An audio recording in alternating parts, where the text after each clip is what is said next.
drive on.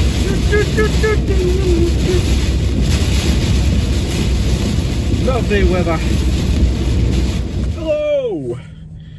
Right, I've had an email off a lovely bloke called Chris, and he had 8 questions to ask me. And I was going to reply to his email, and I thought, instead of replying to the email, I'll make a video about it, answer his 8 questions, and then it might help everybody else out as well if they have similar questions. So, let's crack on.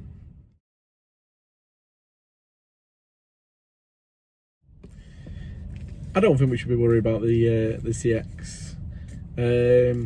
I know because of us lads that make videos about the CX and other things, there has been quite an influx of people joining, but what you've got to remember as well is there's also a massive influx of people leaving. There's people that don't like the CX anymore.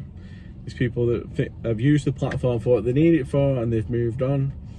And there's people out there that have jumped into the CX, paid the membership, got a van, and then haven't been able to make it work and have left the membership behind. So no, we're not worried about the CX being affected by the videos we make.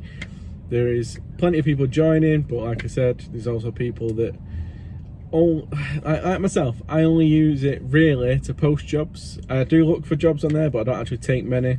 Like, I'm looking for a job right now back from the M25 home. Hopefully I'll find one, but we'll see. But no, I don't think the workload will be affected. I think the CX, if it does get affected, it'll be by other things, not by so many people joining.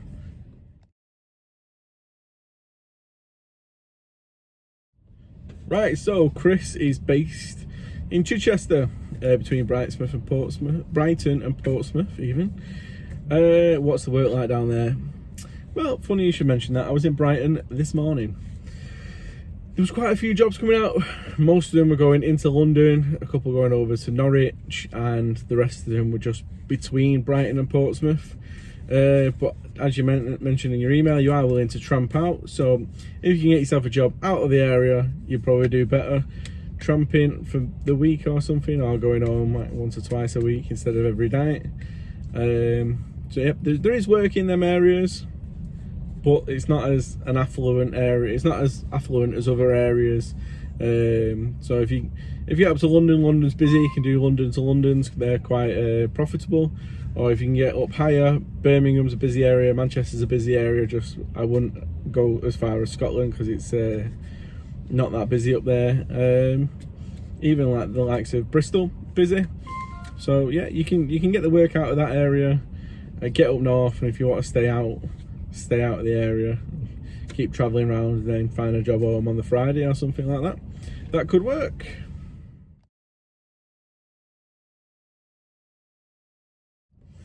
Right, waiting time and handball. So, as soon as you arrive on site doing a CX job, you click that you're on site on the app. That will then let the shipper know, or let me know, or anyone else whose job you're doing know that you're on site. So then if you phone them an hour later, they can see that you've been there since you said you were there. If you forget to click you're on site, they can then contest you saying, oh, you've not been there that long, we think you've been there 20 minutes or half an hour instead of the hour you think you've been there. But yeah, so as soon as you arrive on site, get on the app, click on site, and then the shipper who sent you knows where you are. So most shippers don't pay waiting time until, if you're in a van, that is 30 minutes from you being on site. So if you're on site for 30 minutes, that's when you start charging your waiting time after that. And normally it can take half an hour to get offloaded, or you could be there for 15 minutes, get offloaded after 15 minutes. So what I'd recommend is, if you put in your notes on the CX, you charge however much every half hour. Normally some shippers have their own version of that, so they'll try and barter with you, but charge it per half an hour, or 15 minutes if you're in a small van, because you want to be in and out as quick as you can. Obviously wagons are different. It can range. I've done a job where the waiting time was only £10 an hour, and that was ridiculous, but that's what they had in their terms and conditions before I accepted the job. And I didn't have anything wrote down in mine, unfortunately, to argue it with. But for a long wheelbase like mine, I charge between £20 and £25 an hour, and that's what you should be looking for waiting time. And handball, it's a negotiation. It's how much handball there is, how long it's going to take you, where you've got to handball it to. Just put all them into consideration before you figure out a figure. It can be anywhere between 25, 50, 60 pound for handball, depending on what you've got to do. So just take, like, if you're handballing it off the back of the van and put it on the floor, normally I don't even bother charging handball if I'm just doing that, throwing them on the floor and someone else is taking them. If I've got to walking across the street and into a shop or down the road, I'll charge a little bit. If I'm taking them up 6 flights of stairs, I'll charge a lot. Thank you. Right, the fourth question is about the app.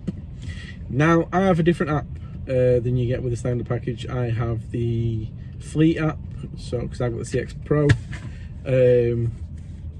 and I don't currently have any open jobs that I need to complete, so I can't really show you through it unless I make a dummy job, which I don't really want to do. But I'll make a separate video going over the full use of the app, and I'll post it on YouTube at some point when I get time. And I'll add in everything you've asked for. So add in, well, you don't add waiting time to your job. You speak to the shipper over the phone, negotiate, and then they add the waiting time onto the job.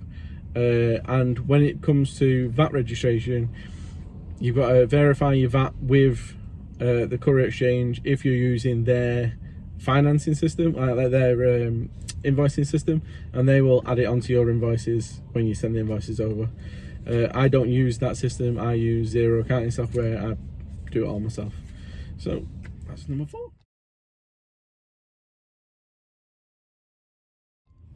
Right, can you earn £1,500 a month, Monday to Friday, if you tramp during the quiet periods?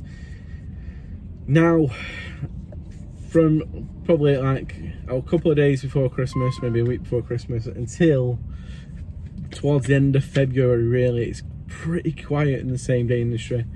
But £1,500 a month is £375 a week. I think you can easily do that. Obviously, £375 plus whatever fuel you're going to spend, because obviously you need to take that out. But I'm pretty sure you can probably make £1,500 a month running a small wheel. That's a small wheelbase Vivaro that he's been asking about. Yeah, I think you can do that. If you're struggling, you might need to like tramp out like into affluent areas where there is going to be some work and get out of your area. But I do think you can do that. I think that should be quite easily managed.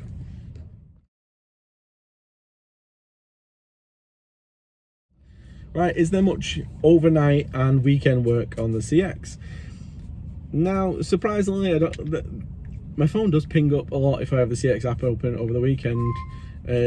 But what you will find is you'll do a job, but you won't be able to find anything back to your area, and you'll end up stuck out all weekend or driving back empty and eating them dead miles. Overnight jobs. Now, if you look on the feed, Crown Couriers send out vans from different areas every night. That's running Every is the now called, used to be Hermes. That's running sacks of their post and parcels up and down the country. They definitely do it out of Warrington, out of Burnley. I've seen them come up because they're in my area. I don't know if they do it anywhere else. I've seen it in Sheffield as well, actually, going out. Yeah, so they pick up at like 11, 12 o'clock at night and run down to the other side of the country overnight. So they do overnights for most of the week.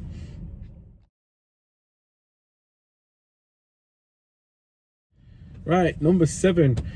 I did mention in one of my last videos that customers are starting to use pallet companies because they're a cheaper option and they can still get it there next day. Instead of same day, next morning.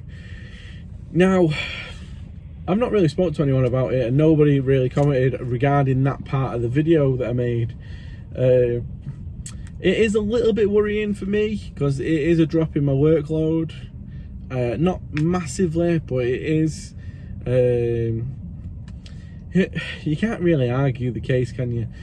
If, let's say, I'm going to do 200 miles, it's going to cost them whatever mileage rate. It's not going to be less than 200 quid, is it, at the end of the day? And they can have the same job done and delivered there the next morning for £90. They're going to do that. They're going to save themselves some money. Unless it's urgent and it needs to be there ASAP, they're going to save themselves some money. So that is a worry to me, because it's stuff that I normally do. But I don't think it's going to last forever. And the pallet networks are massive networks, but every now and then they do mess up, which I've seen, and then it puts fear in the customer that the goods aren't going to arrive on time, and then they do start using the same day again. So swings and roundabouts. But at the minute, while there's a financial crisis going on and people are a bit worried about money and the price of everything's going up, I do think more work will probably go onto the pallet networks, where it's a bit cheaper to run and it gets there the next day or the day after.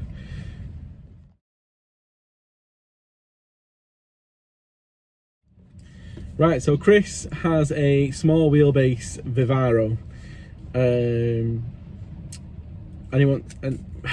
price per mile for a small wheelbase. Honestly, I see anything from around the 80p mark to £1.10. Most of the stuff is below £1. I do try and pay £1 for small wheelbases, but most of the quotes I get are below £1. So you would be looking probably around the 80-90p mark, especially starting up, because you're going to need to build your feedback up before you can put your prices up a little bit. And he was a bit worried that he's got 100,000 miles on his Vivaro. If you've treated it well, you've looked after it, you maintained it, and it's in good running order, 100,000 miles is nothing. The Crafter that I'm currently sat in has 333,000 miles on the clock, and it's still running fairly well. No, honestly, it runs great, drives great. I do have the odd niggly issue here just due to the mileage and the age of it. But if you do look after your vehicle, they'll run for a lot longer than you expect them to. So just look after it and it'll be fine. 100,000 miles is nothing at the end of the day. Right, so that's all Chrissy's questions. I hope that they've helped some of you guys out as well. I better start looking for a job back, otherwise I'm just going to be sat here talking to myself for a while. So thank you. Please like, subscribe, get on my Facebook, get on my Instagram, message me, comment on the video, let me know what you want to see, and I'll catch you on the next video. Bye bye.